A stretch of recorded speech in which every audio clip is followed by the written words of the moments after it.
Government New Zealand Zone 3 meeting.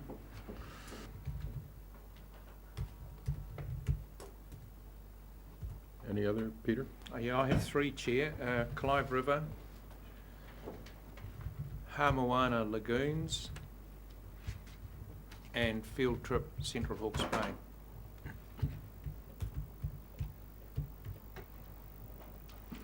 Any others? Okay, we'll return to that later this afternoon. So on to the first major item, and this probably will be our major discussion item, at least in the time that I've allocated for the afternoon here. So we're going to talk about gravel management in some depth, and I'm turning over to Mr. Adey to lead that. And I in turn will pass over to Gary, who will give you a brief rundown on the issues. But fundamentally, this sort of signals the end of a 7-year program of work that was commenced in 2011, and 7 and 11 don't add up to 17, but we have pulled it a year forward just because of the ongoing pressures with gravel. And what we are seeking to do here is to formalise a process that has been proposed as a result of the review process, and that involves this special consultative process that we are proposing in here and seeking your agreement of the consultation documents that are associated with that.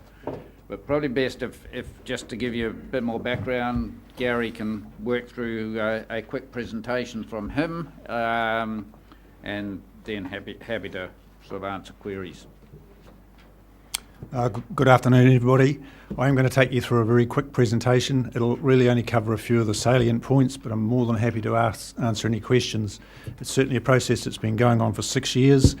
Back in 2010, Council agreed to the program of work, and we've been carrying that out each year since. There's probably been an annual report back to Council, and we've also involved the major gravel extractors, in fact all of the gravel extractors, to regular meetings as to where we're at with the various stages of the review. So I started off with a hydrological review, very important to know what's happening to the weather and the rainfall. That was done early in the piece. Then another very important part was the gravel transport. That's some work that we've completed, but it's also ongoing because we have some particularly interesting modelling underway to try and get a better handle on the gravel transport. The gravel resource inventory and the gravel demand and forecast was another lot of very important work, and we presented that, I believe, last year. The implications for flood protection were covered. Then two other important areas were both the in-stream ecological effects and the riverbed birds and flora. We're under a lot of pressure at the moment from DOC, Fish and Game, Forest and Bird about our activities in the riverbed, and this was some very important work carried out. In tandem with that, we've also been producing ecological management and enhancement plans for the three major rivers, and the Narororo and the Tutaikuri are complete. The Tukituki should be complete this week or next week. The bulk of the work's been done. We've also done some considerable work looking at how effective the beach raking is, and we've actually still got a bit more work to do, particularly in terms of what effect that might have on trout and some of the other fishing values. And then finally, we've ended up with what today's discussion is about, a river gravel management plan. Now up on that graph there, it's divided into rivers along the bottom there, across the period from about 2000 to 2015. On the far left is the amount of coastal extraction, and you'll see that's about 50,000 years going right down to zero. We no longer extract from the coast, and we understand that Windstones are in the same position at the moment. They've certainly not renewed their consent, and we're working with them so that they don't have to renew that again. The lower Tukituk, you'll see there's values there less than, looks like, is it 20,000? But the big ticket item is the Narororo, and there's somewhere between 300,000 to 400,000 cubic metres comes out of there each year.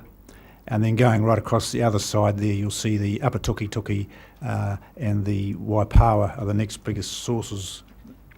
Sorry, Mr. Chair. I just don't understand that. What are the two sides of the? And so there's thousands of cubic metres of gravel he extracted. Yeah. These are in blocks. So that's the Narororo block for the 12 or 13 years. Yeah. That's the amount that's been extracted each of those years. It's Oh, up and I down a see. little bit. So that's about 3,000 to getting up to nearly 4,000. So the abbreviations underneath The indicate. abbreviations are coastal, Lower Tuki Tuki, Mohaka, Middle Tuki Tuki, Narororo, somewhere, Tuzaikuri, Tukipo, Upper Tuki Tuki, Waipawa, Wairoa, and that's Waiau. Thank you. Tihoi. That's right. Not much from there. So this is typical extraction from 2000 to 2015 for the Narororo, and you'll see it's dropped right off from the peak of nearly getting on for 400,000 cubic metres a year, right down to that's 150,000 cubic metres a year in 2015. So that's a demand thing. The demand has dropped. Now this graph's divided into two parts. The left-hand part is the Upper Tuki Tuki. You'll see that's, once again, it's interesting if you look at how the graph's dropped from left to right. There's very little coming out of the Upper Tuki Tuki. In fact, it barely shows up for 2015. And the other one is the Waipawa, and it's the same scenario. 2014, 2015, there's less than 10,000 cubic metres coming out of there.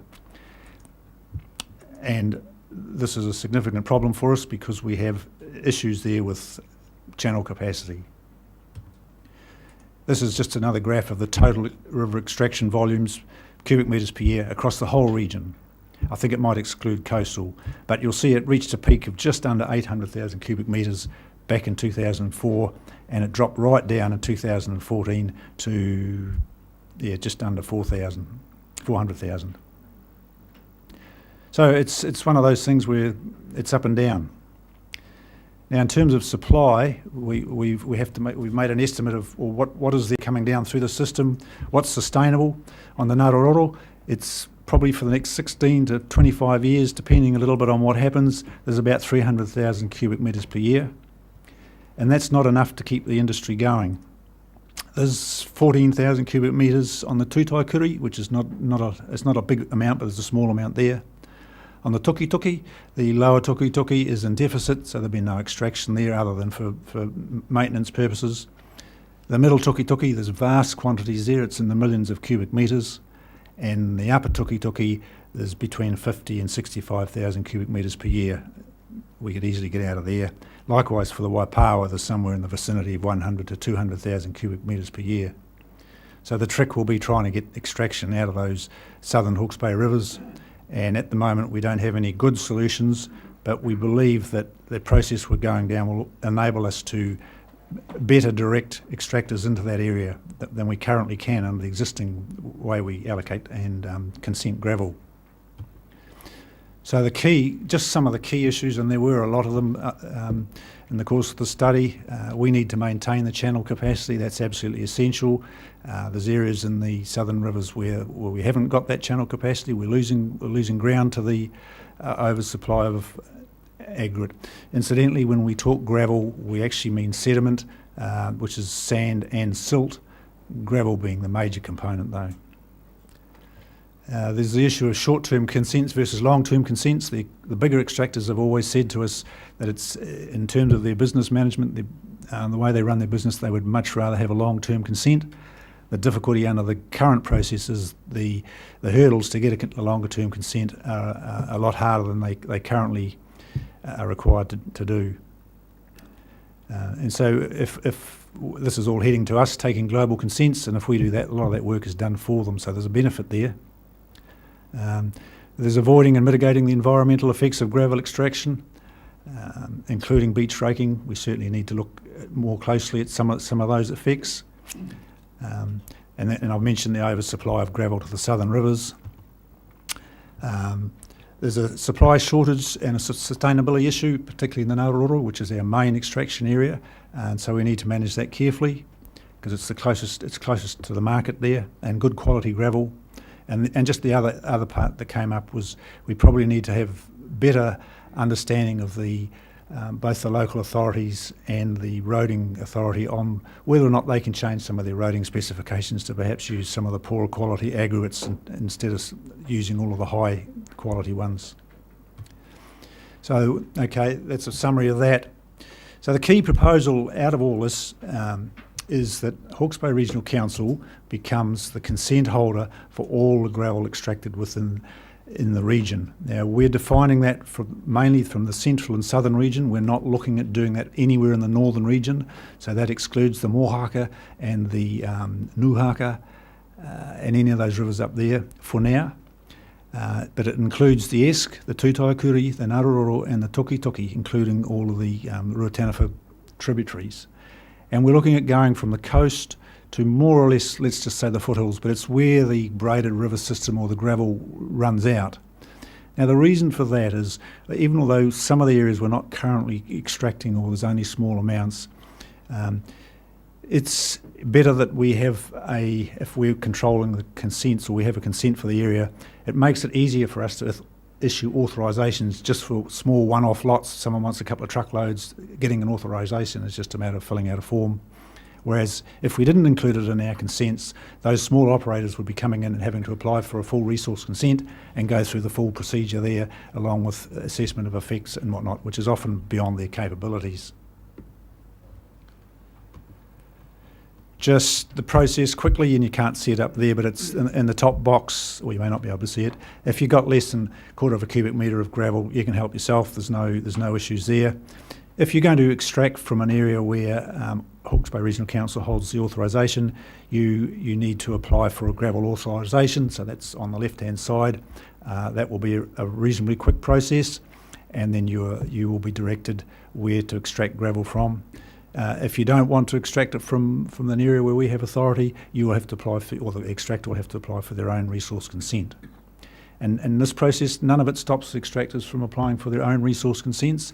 It's just that we're hoping to be first in the line, and we will be able to monitor things a lot more easily. So the steps on the way, and the first step here is to present the gravel management plan, which you would all have got a copy of, and the code of practice.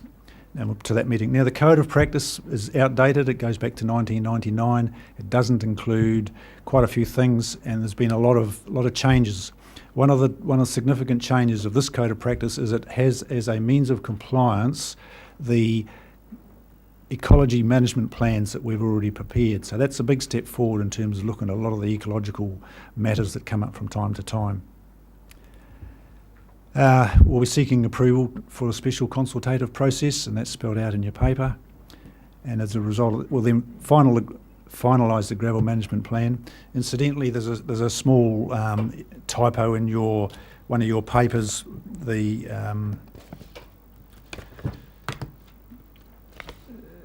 It's the statement of proposal refers to the 2015 version of the code of practice. We're going to call that the 2017 version. So throughout that paper, it should read 2017, not 2015. But we'll tidy that up before we go public. At the same time as finalising the gravel management plan, we'll be looking at lodging resource consents, and this will be run as a parallel process.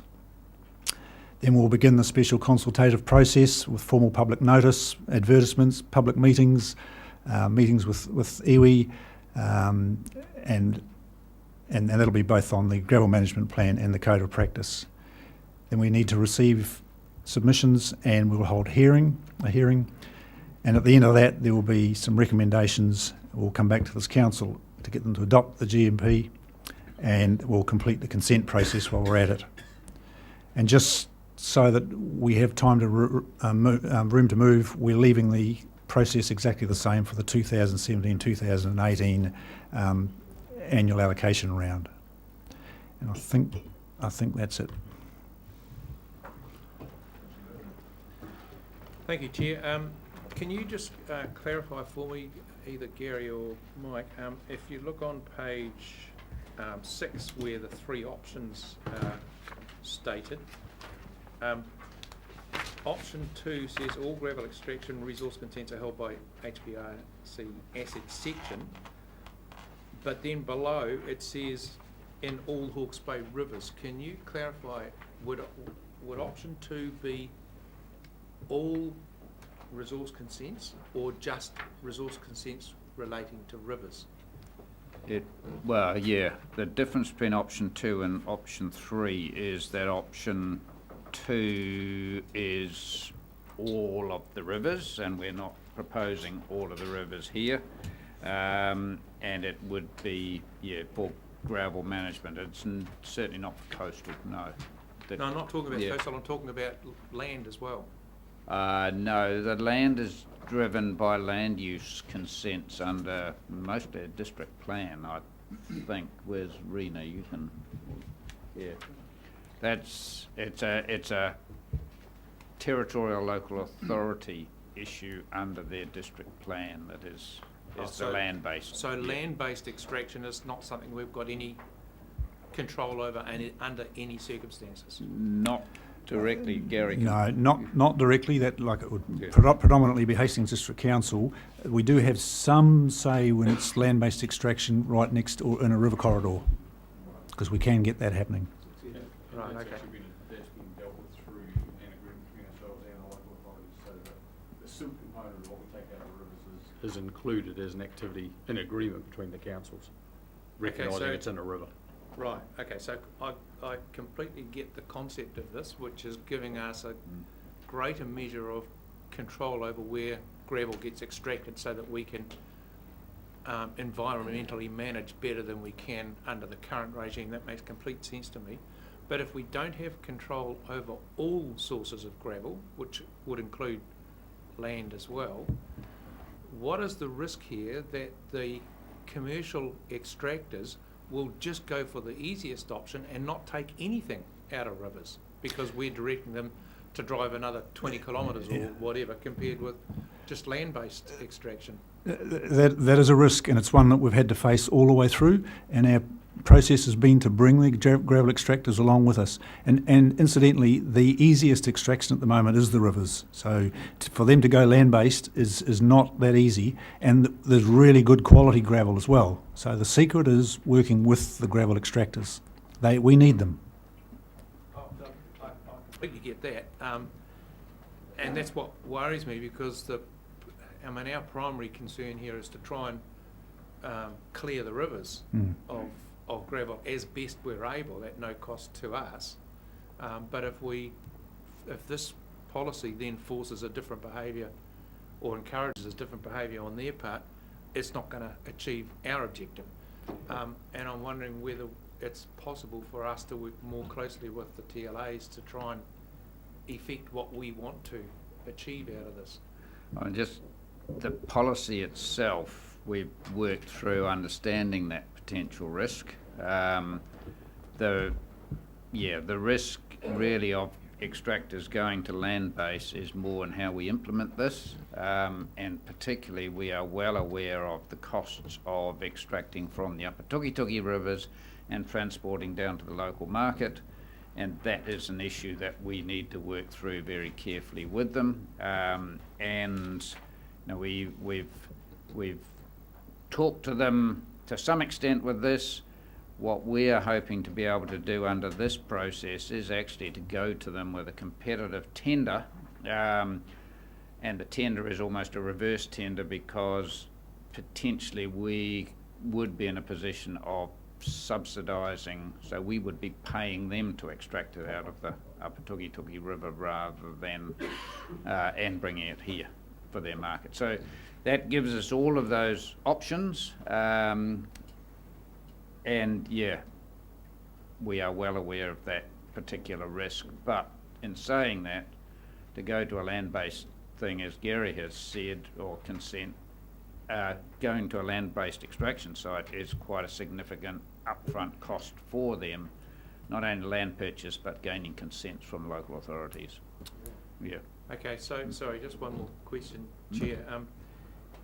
So just talking about getting a change of behaviour because of what we're proposing to do here, by leaving out the rivers to the north, does that constitute a similar risk where, because we might be forcing them to do something that's going to cost them more to get the extraction, instead of that they might go to the Mohawk or somewhere that falls outside of the regime that we're proposing?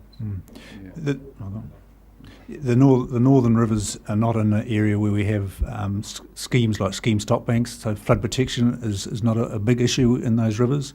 Like the Mohawk, for example, there's no flooding issues that we're concerned about in there.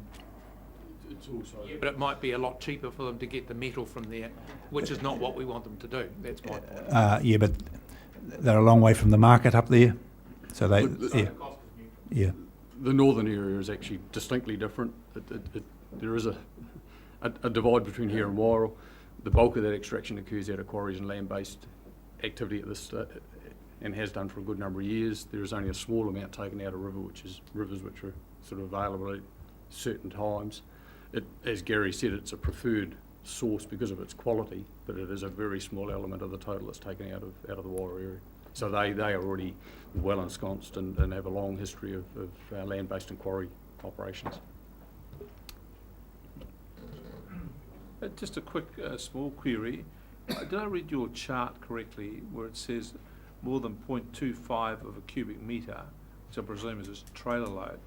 Is that saying that any person can go to a river and pick up a trailer load of gravel without any resource consent anywhere? That's correct. It's a permitted activity, provided they use a shovel. I don't think anybody understands that. No. Having been around a few years, I was involved in the development of that plan, and it was actually a direction of the councillors at the time around the councillors near rivers saying, "Oh well, I can traditionally go down there and get a bucket load of gravel," and it was actually it was a reasonable battle at the time. I was of the opinion that, but like death of 1,000 cuts, it could accumulate with 100,000 people into a significant volume in areas that we're simply not extracting. There would be something worthwhile in the communications the council make it clear about it, because I just think that knowledge of the public's gone. Yeah, it's You might know, but I don't think there'd be many people out there would. Yeah, Mr. Chairman, on the issue of land extraction, I'm just a little confused because looking back at history, the first regional council major issue it faced was the proposal to mine the Roy's Hill Gimlet Gravels area on a massive scale. And fortunately, and it was actually a close vote, and I know which way I voted, fortunately that was defeated, but the decision was actually made by the regional council. So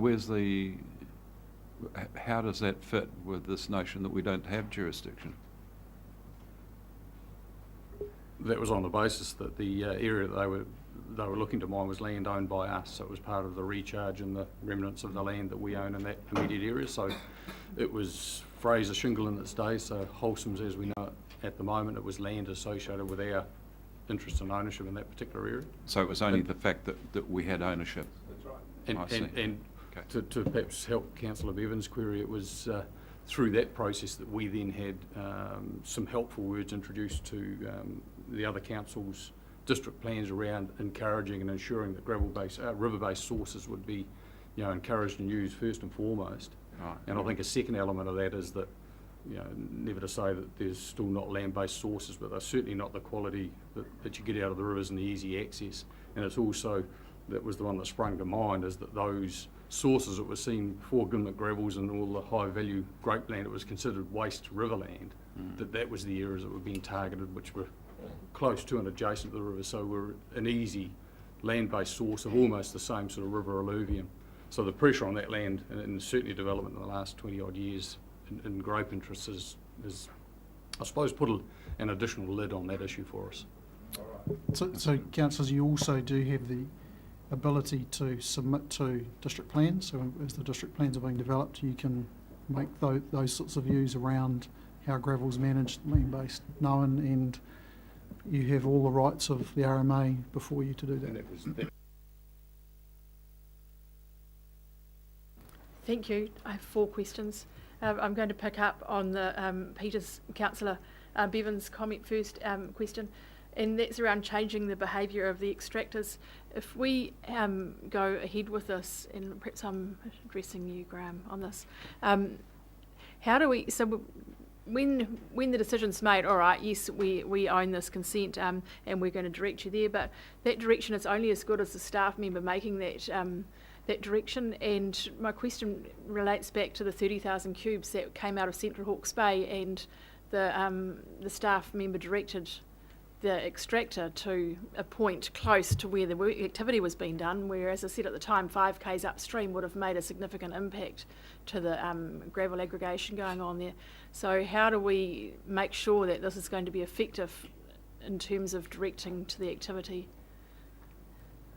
Do you hear where I'm going with this? Yeah, I can answer that, and I have answered it before.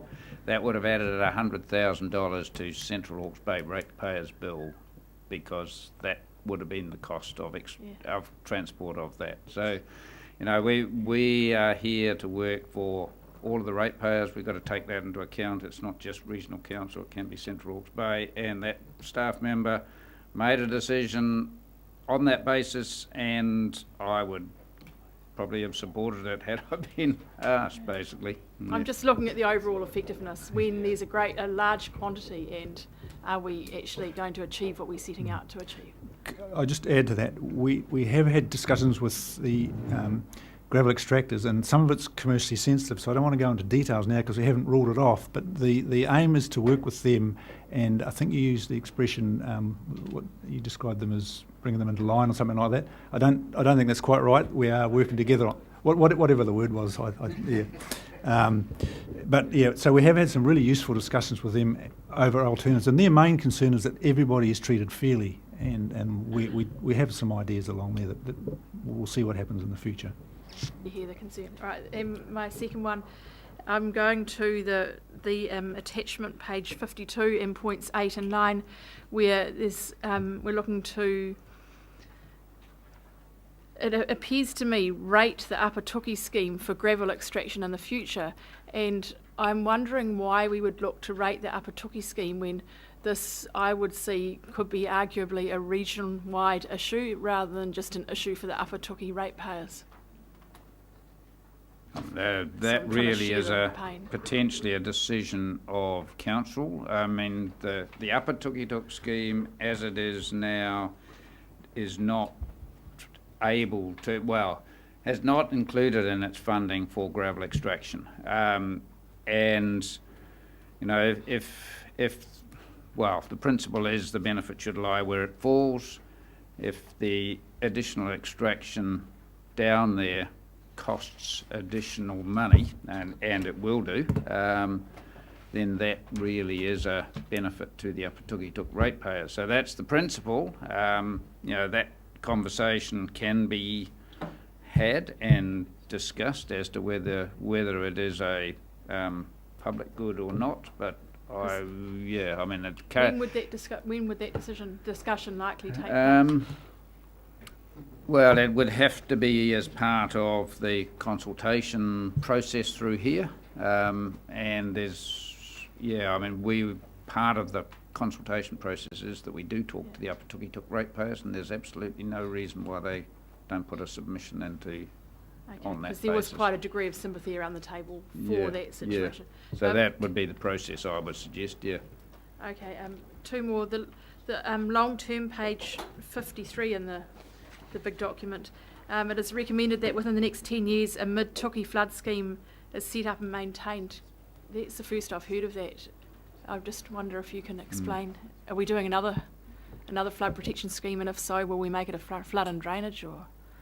That was a recommendation by our consultant that worked on that section. Probably 20 years ago, I looked at the Middle Tookie and put a proposal out for a scheme there. Essentially, it was to try and narrow up the channel to increase the shear stresses on the bed, but I think it was just cost prohibitive. I think we'd need to do some more work on that before we came back to you with that as a recommendation. Can you define Middle Tookie, please? From Redbridge to Tumumu. Okay. I mean, this is hugely important. Just commenting on the Middle Tookie, the challenge we have there, and we've looked at it certainly on more than one occasion, as Gary said, that we simply have a handful of landowners, big properties, and we have the same magnitude and scale of issues in terms of, be it lengths of protection or issues within the river, and so the maths falls apart pretty quickly when you're dealing with, less than 20 landowners versus, the ability to that we have in the Ruataniwha Plains. That's been the challenging space of the past. Thank you. And the last one with the code of practice, and I spoke to the meeting that Graham and Gary and Paul Bailey and I were at in the Fish and Game headquarters recently, and I did acknowledge the great presentation that you fronted, and I don't know if you were there when I did it in the council processes, but just to go back to the concerns that were raised at that meeting, are those concerns covered off? Are you satisfied in the code of practice that is now in front of us? And the main one is obviously they wanted some spawning pools, but the main one, as I saw it, was the no beach raking when the banded dotterels were nesting. I'm more than satisfied that it's covered, both covered in the code of practice, but more particularly in the relevant ecology management plans. And also, as part of this process, we're going to get together a series of investigations that have been recommended throughout the reports, the report on the aquatic species and whatnot, and do some more work on that. So there's some more work, and we'll be putting that out there and following up with it. Just a follow-up question to that, Chair. A follow-up along that line of questioning. Gary, at some stage, would you be able to direct me to where that is actually in the code of practice? Because I can't see it. I had looked through twice, and maybe it's just the way I've been reading it. But just if you could direct me to the page and stuff, that'd be great. This is where we refer to the ecology management plans. Yeah, the timing of the raking, so that we don't have the problem with the banded dotterels and all that sort of stuff like we had. Because when you gave that presentation at the Fish and Game, you actually had like a time scale where between these months and that. And I didn't see any sort of table like that in that. No, they're in the ecology management plan. Yeah. They're spelled out in the ecology management plans. Yeah. Thank you, Mr. Chair.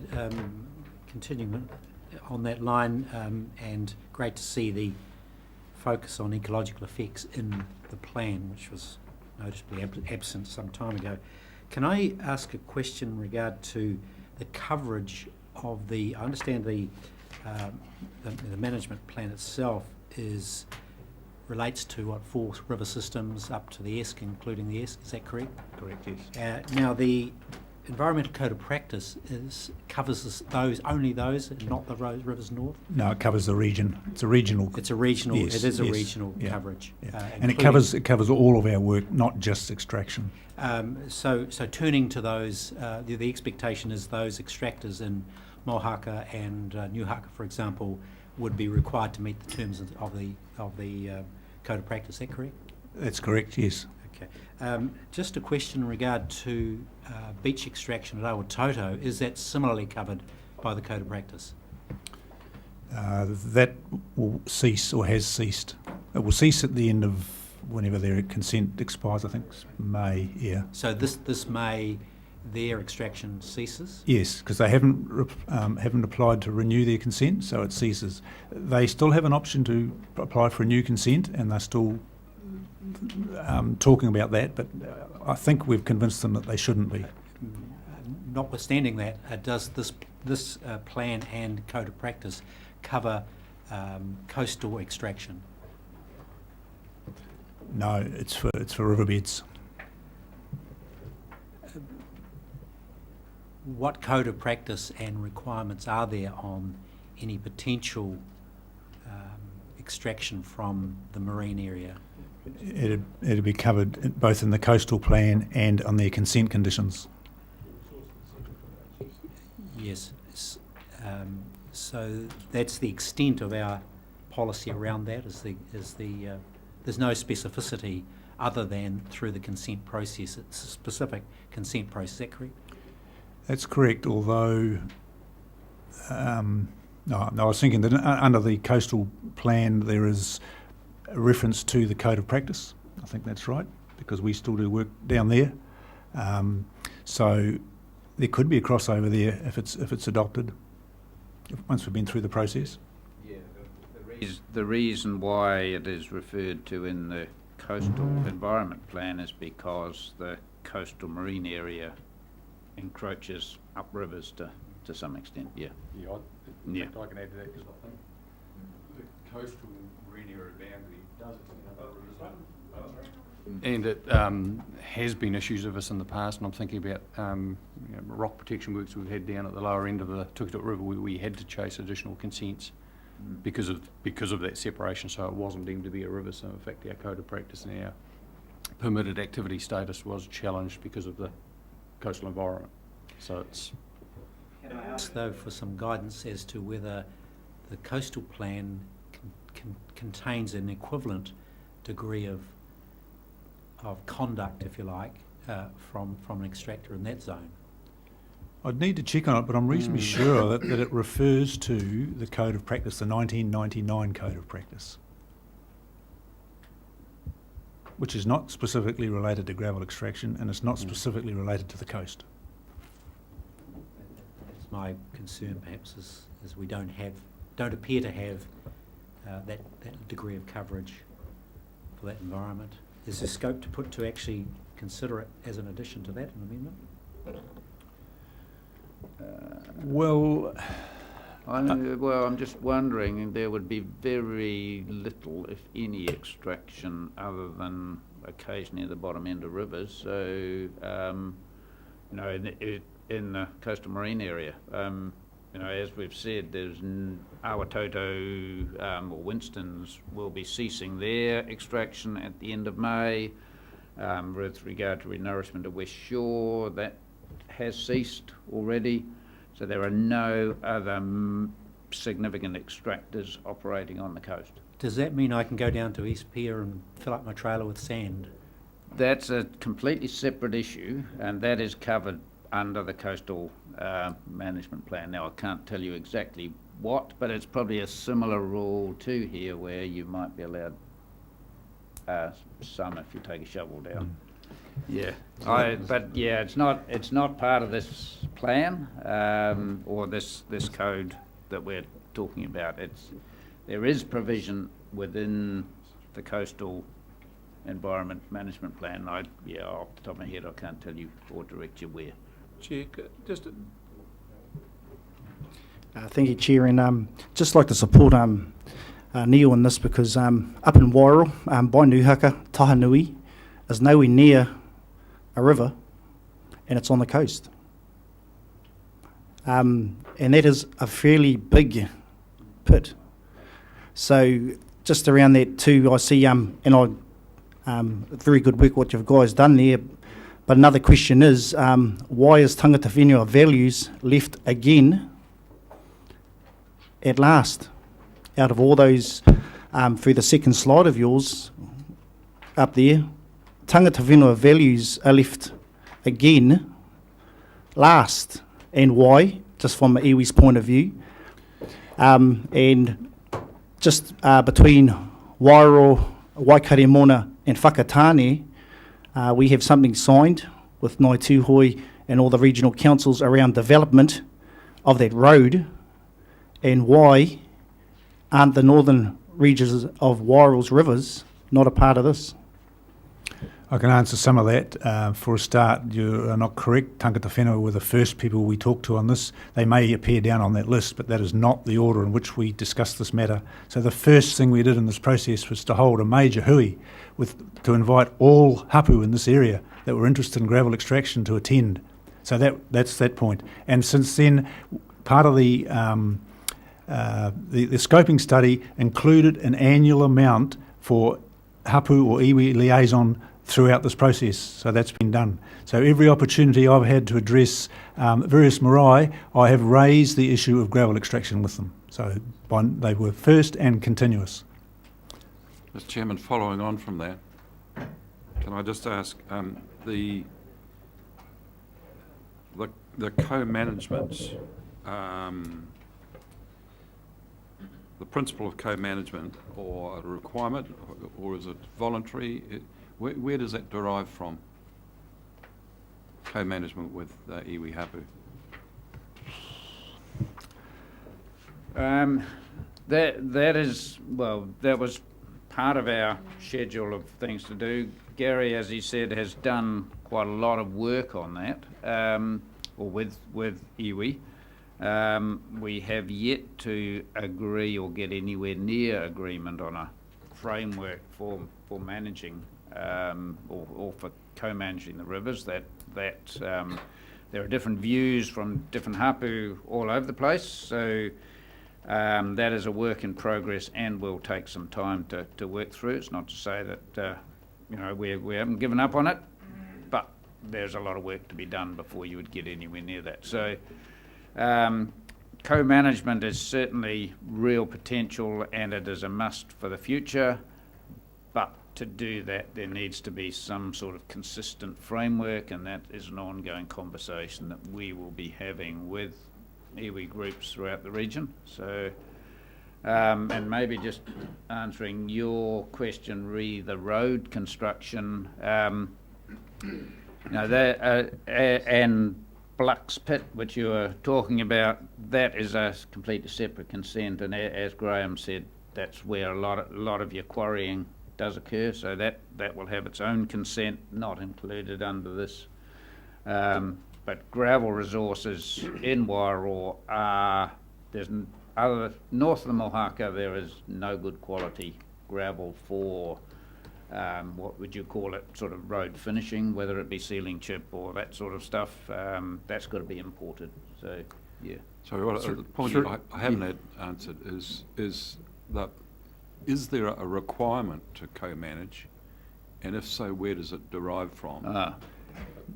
No, there is no requirement to co-manage, but there is to obviously associated with Treaty of Waitangi issues, and your co-management will continue to be part of that and continue to be part of the conversation that we will and continue to have with iwi about how can we work together on these, because there are, I mean, iwi and hapu groups do have a significant interest in rivers, yeah, but it tends to be the reach of river that is sort of associated with their marae. So, there's a lot of conversations to have. There's an arrangement with Mohaka. Yeah, so I was just going to contribute. Yeah. So can you just tell us how that operates? Yeah, as an example? So the genesis and the issue that I suppose co-governance or co-management has come out of is in fact the treaty settlement process with Mohaka and Ngāti Pāhawera, and I suppose the findings or the results of that settlement process, which had a co-governance or a co-management regime that we have contributed to and work collectively on. So the thrust and the emphasis of this is coming out of what came out of the Pāhawera process and the expectation that other or further settlement claims may or will have similar requirements in other rivers as those settlement processes conclude. So it's a reaction to that experience. If there's a mandatory requirement for co-management, it's more likely to derive from settlement agreements? Yeah, Pāhawera is an example of that at the moment.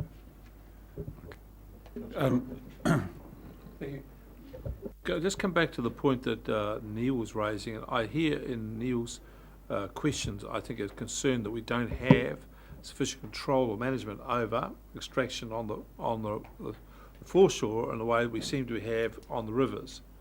And it seems to me the answer, just correct me if I'm wrong here, the answer seems to be in that the current extractor of gravel on the beaches has a resource consent which is about to lapse. Should they wish to reapply with someone else, the only way they can extract gravel on the beach more than a shovelful at 0.25 of a metre would be if they had a resource consent. And at that point, all of the issues of the application would be heard by an independent commission, and all the rules would be set. In that process, therein lies protection for the beach gravels. Is that what I'm hearing from you? That's exactly right. So I could just jump in there and add, I've just done a quick look at the coastal plan in effect in the Awatoto area as of the 31st of May this year. It switches from being a controlled activity consent to a restricted discretionary activity consent, which is a much higher threshold. And as far as I can see in my quick scan of the plan, there is no permitted activity rule to allow people to just go and help themselves below a certain quantum.